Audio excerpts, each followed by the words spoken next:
I think it's safe to say that the global packaging and label industry is going through some of the most volatile periods right now. And I would like to thank AWA for organizing this very well timed webinar to address the situation. So, in my presentation, I would like to talk to you about the impact of the war on the label and packaging industry and their impact on the cost and supply chain based on the findings by the LNL team. So let's look at the situation in brief. We are not dealing with a single isolated issue.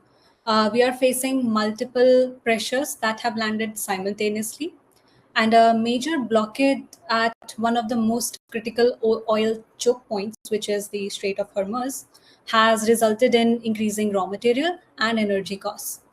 What makes this situation unprecedented is the compression of time.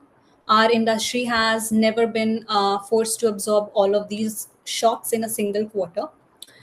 Let's look at the numbers here. For example, we are hearing of double-digit hikes in logistics and raw material procurement. Converters are reporting that they are paying extremely high cost for war risk premium on shipping containers, especially in the Middle East. And even if all the active hostilities stop today, the aftershocks will continue to be felt for at least the next 2 years. So that brings us to the part one, the disruption. Why did a single waterway throw the entire global packaging supply chain into a sudden disarray?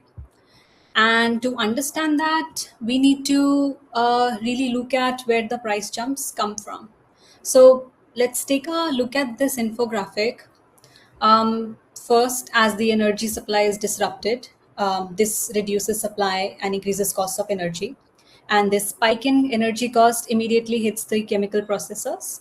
And that in again tightens the supply of ethylene, polypropylene, and naphtha. And since these feedstocks are now squeezed, polymer output drops and resin prices go up, which are the raw material for packaging industry. And then this crisis comes to the doorstep of our industry. Converters are hit with increased cost and limited supply of fundamental substrates from films to bottles, cans, and cartons. And next, when the packaging is squeezed, the bottleneck really disrupts the factory floor for converters. Schedules are derailed and operations are then dismantled.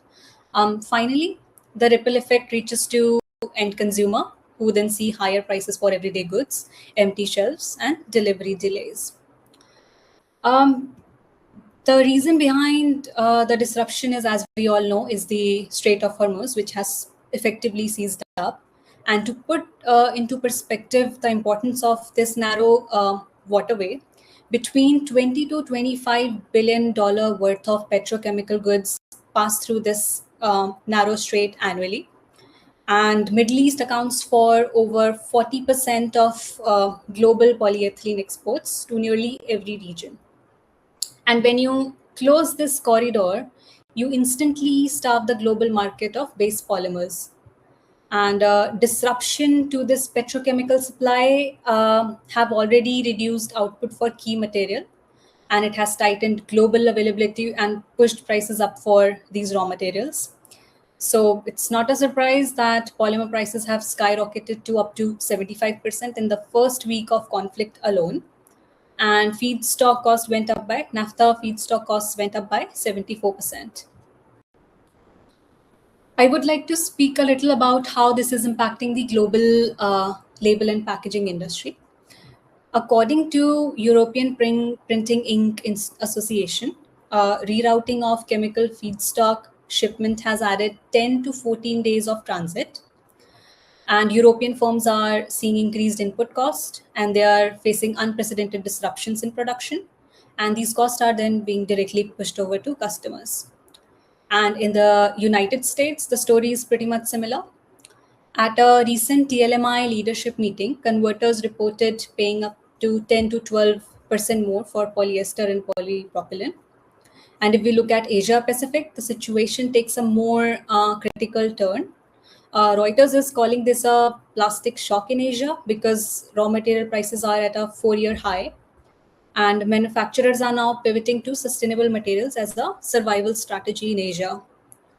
And it's not just plastics. In India, for example, breweries are facing severe shortage and price hikes for glass bottles, metal cans, due to limits on limited supply of natural gas.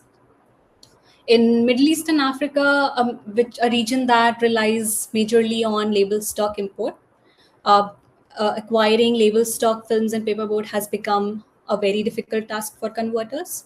So companies are now trying to look at alternate routes to maintain business continuity, but it comes at a heavy cost. Rerouting means longer lead times, and this ultimately then stretches working capital for converters.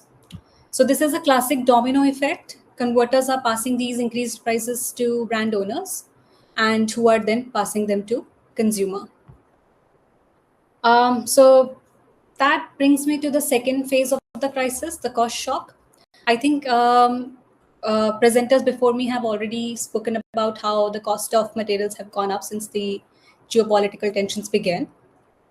And as a result, leading chemical and ink manufacturers have announced immediate price increases.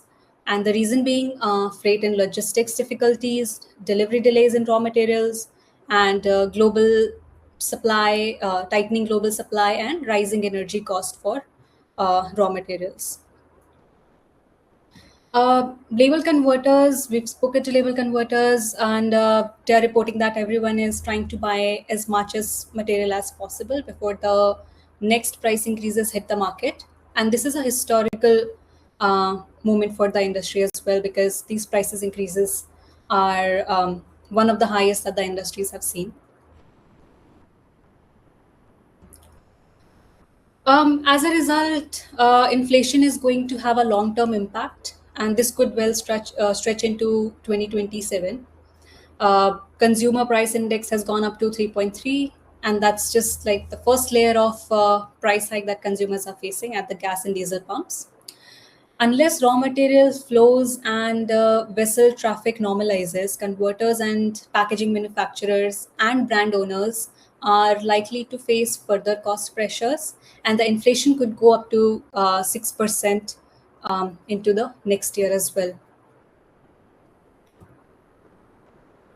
This brings us to a critical question. How can label and packaging manufacturers manage supply chains and protect margins in this difficult time?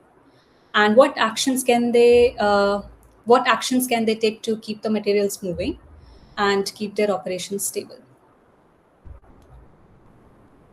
From what we are hearing, some converters are already deploying robust strategies to keep their supply chain moving.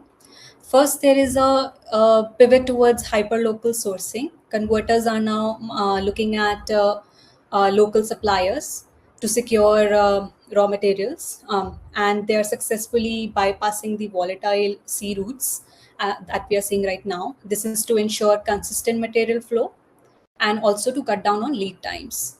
This also reduces their dependency on a fragile global network, which we've seen has been a big disruptor for the industry. I think it is important to also note that the war in Iran has exposed how dependent the global packaging industry is on, how dependent the industry is on the Gulf for feedstock and uninterrupted shipping through the Strait of Hormuz. Which means that companies are now prioritizing sourcing from alternate region to reduce this dependency on one single region, which means they're actively looking at new geographic regions to eliminate a single point dependency, and they are tying up multiple region contacts, and they're also considering secondary logistic lanes as well as an immediate option in case of the primary corridor shuts up. Similarly, active alternate routing is another option that converters are considering. This involves writing down flexible logistics contracts with suppliers, with alternate land, sea, and air routes. And this gives the team to immediately divert their cargo to an alternate route in case a primary corridor is compromised. And the disruption from the pandemic, all the way from 2020 to geopolitical tensions right now, is totally shifting how the supply chains are structured.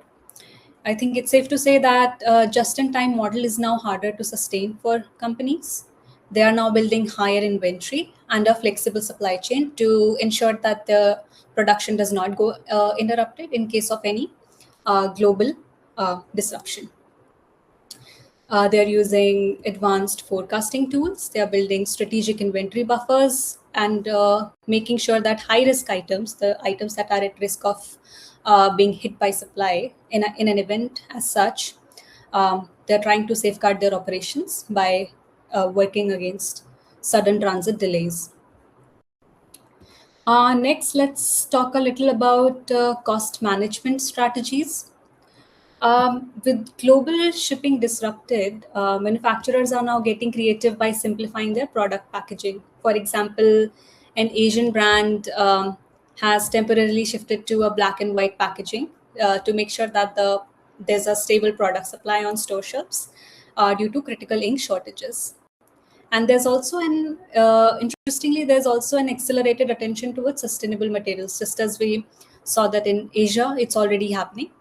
The crisis is actually providing a unique opportunity for converters and the industry to transition to recycled PCR content and bio-based materials to deal with volatile pricing of raw materials and virgin resins. Operational agility is key. Converters are now looking to rapidly redesign packaging to accommodate more readily available substrates and materials to strip out complex and energy consuming finishing requirements. And finally, waste reduction is key. Converters now are looking at leveraging AI, automation, and precision efficiency tools to cut down on any waste that may be happening to minimize resource consumption on the shop floor. One thing is very clear, and this is a hard reality for the market. Companies can no longer absorb double digits increases for a long time. And this is a industry-wide event, and collaboration across the entire value chain is no longer optional. Customers or brand owners are already shifting their order patterns, and adjusting their minimum order quantities. So these costs will inevitably have to be passed down to the consumer. So what can the industry do now? So it's clear that the situation is not going to go away immediately, and that it might leave a long-lasting impact. Inflation, even if the war ended today, it might take 2 years for the cargo and shipping lanes to open up and be functioning completely. So this means that the industry must now plan for the new normal or a long normalization period. Even when major shipping lanes reopen, it's going to take time for them to run at the full capacity. The current cost increases are likely not the last, as we are seeing. Since 2020, there have been several geopolitical events that have now been disrupting the industry, and which means that extended planning for larger pipeline stock must become a standard practice for the industry. And most importantly, it's important for the supply chain to pass down the cost increases in a timely, transparent manner. One important and interesting point here is that the ongoing crisis highlights a unique advantage for labels and paper-based packaging. Since film materials are already facing significant disruptions, this is an opportunity for the industry to broaden substrate horizon and consider paper-based alternatives. For example, paper labels on recycled packaging or barrier-based paper flexible packaging. Lastly, I would like to add that Loop Americas 2026 is taking place in September in Chicago from 15th to 17th. And this event is an opportunity for the industry to explore advanced technologies that can help them survive this climate. Specifically, there will be specific focus on automation, AI technologies, operational efficiencies, sustainable materials, and substrate innovations. Um, Thank you for your time.